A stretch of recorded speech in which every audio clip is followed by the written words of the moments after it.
Shalom, saudara. Kembali lagi dalam Kingdom Lifestyle kita di tahun yang baru, di tahun 2021. Selamat masuk di tahun yang baru, tahun 2021. Dan izinkan di awal tahun ini saya memberikan tips buat saudara untuk memasuki tahun ini dengan penuh sukacita. Yaitu apa? Jangan memandang ke belakang dengan penuh penyesalan, saudara. Tetapi juga jangan memandang ke depan dengan penuh ketakutan. Amin, saudara. Mari dasar hidup saudara dengan firman Tuhan, maka hidup saudara akan menjadi berhasil dan beruntung. Sebab resolusi kita tahun ini adalah apa? The Year of God's Word. Itu artinya apa? Tahun firman Tuhan. Artinya adalah barang siapa merenungkan, mempelajari dan melakukan firman, maka dia adalah orang-orang yang akan berhasil dan beruntung di sepanjang tahun 2021 ini. Amin, saudara. Dan saya harap saudara mengikuti renungan kita setiap hari, renungan Kingdom Lifestyle ini setiap hari. Simak bacaan Alkitab kita dan saudara baca di rumah. Kalau saudara mengikuti setiap hari, maka di akhir tahun dari 2021 saudara akan tamat membaca Alkitab dari kitab Kejadian sampai dengan kitab Wahyu. Haleluya. Dan bacaan kita hari ini adalah kitab Kejadian pasal yang ketiga sampai dengan kelima, dan Lukas pasal yang kedua. Sangat menarik, saudara, karena dalam perjanjian lama bacaan kita hari ini berbicara tentang akibat dosa, kejatuhan manusia dan akibat dosa, saudara. Sementara dalam kitab perjanjian baru, bacaan kita hari ini dalam kitab Lukas, dalam kitab perjanjian baru adalah apa? Sorga telah memberikan juru selamat kepada saudara. Haleluya. Itu artinya apa? Tuhan mengizinkan masalah datang karena apa? Karena Tuhan sudah menyiapkan jalan keluarnya buat saudara. Amin. Haleluya. Dan hari ini hal yang penting yang harus saudara sadar adalah begini, saudara. Dosa itu merusak rencana Tuhan dalam hidup saudara, dan dosa menghancurkan hubungan saudara dengan Tuhan. Sebab begini, saudara, hampir semua yang buruk yang terjadi dalam kehidupan saudara dan saya itu adalah akibat daripada dosa. Mungkin ada akibat dari salah perhitungan, kurangnya pendidikan, itu cuma sebagian kecil, tapi 95 itu diakibatkan karena dosa. You name it, saudara. Kebangkrutan ekonomi, kebangkrutan finansial saudara, hubungan saudara dengan orang lain, sakit penyakit, kemiskinan, itu semua karena dosa. Dan kalaupun dosa bisa memberikan sedikit kenikmatan, keberhasilan, tetapi di sisi yang lain, mari saya beritahu saudara, dosa memberikan kehancuran yang jauh lebih besar dalam hidup saudara.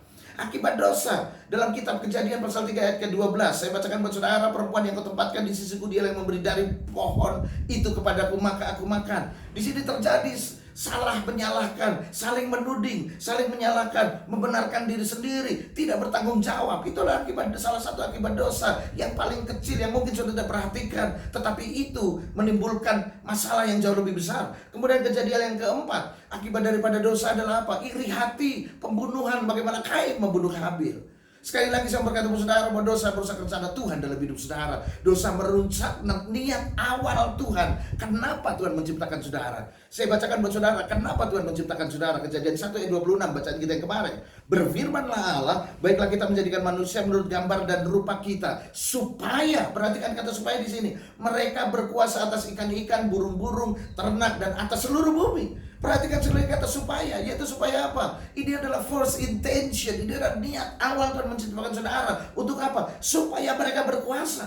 Tetapi dosa, ini dia, telah merusak gambar diri, gambar saudara, rupa Tuhan di dalam saudara, sehingga saudara apa? Kehilangan kuasa. Ini dia.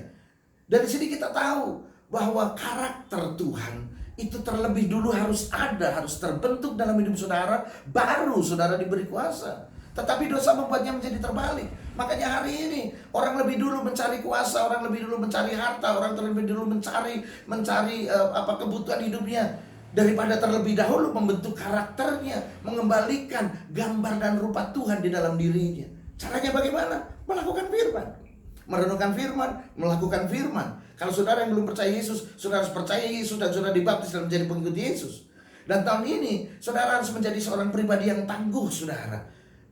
Dengan cara apa? Sekali lagi, pribadi yang tangguh, karakter Tuhan dalam hidup saudara hanya bisa dibangun melalui mempelajari firman, merenungkan firman, dan melakukan firman. Ini yang harus saudara alami di tahun ini. Bukan pribadi yang mudah terluka, mudah kecewa, mudah tersinggung, sudah nggak ada zamannya, sudah nggak ada tempatnya lagi di mana di tahun 2021 dan seterusnya. Sebab saya mau beritahu kepada saudara, kedepannya, ujung-ujungnya kita semua akan sendiri-sendiri. Kalau dulu saudara sedang dalam masalah, saudara bisa ketemu teman, ketemu hamba Tuhan, saudara bisa curhat, saudara bisa berkeluh kesah kepada mereka. Ini dia. Tetapi hari ini nggak bisa, saudara. Kalaupun saudara punya beban, saudara terbeban di rumah, saudara penat, saudara merasa pikiran saudara penuh. Kalau dulu saudara bisa pergi ke kafe, saudara bisa telepon teman saudara, saudara bisa ketemu, nongkrong, ketawa, ketiwi, cipikan, cipiki, tanpa harus takut ada droplet teman saudara yang nyangkut di wajah saudara. Tapi hari ini nggak bisa, saudara. Mulai ke depan ini semua menjadi terbatas untuk bertemu dengan orang lain. Kalaupun bisa itu cuma lewat WA, lewat video call. Dan saya beritahu saudara, WA video call itu beda dengan ketemu langsung, saudara. Dan kondisi ini akan terus berlangsung. Dan apalagi saudara, sekali lagi, ujung-ujungnya saudara kita akan sendiri-sendiri. Dan sahabat yang paling baik itu adalah cuma dua, yaitu Tuhan dan diri saudara sendiri. Makanya miliki pribadi yang tangguh. Dengan cara apa? Saya harus ulang-ulang ini buat saudara. Dengan cara apa? Mempelajari, merenungkan, dan melakukan firman saudara. Latih diri saudara untuk berjalan dengan Tuhan mulai hari ini. Dengan cara bagaimana?